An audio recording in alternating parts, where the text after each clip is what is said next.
America ఇప్పుడు కొత్త కొత్త విషయాలను కనుక్కుంటుంది. ఇప్పుడు నిన్ననే దాదాపుగా 90 సంస్థలకి ఇస్తున్నటువంటి నిధులని నిలుపు చేస్తూ ట్రంప్ సర్కార్ నిర్ణయం తీసుకుంది.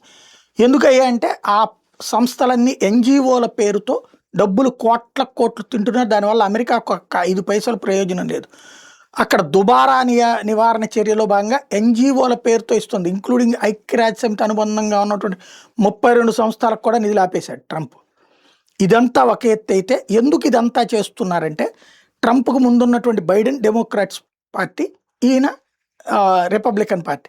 డెమోక్రాట్స్కి సంబంధించి $260 మిలియన్, రూపాయి కాదు 2 కాదు $260 మిలియన్ సొమ్ముని జార్జ్ సోరోస్ సూచించినటువంటి వాళ్ళకి, జార్జ్ సోరోస్ చెప్పినటువంటి సంస్థలకి పంచారట.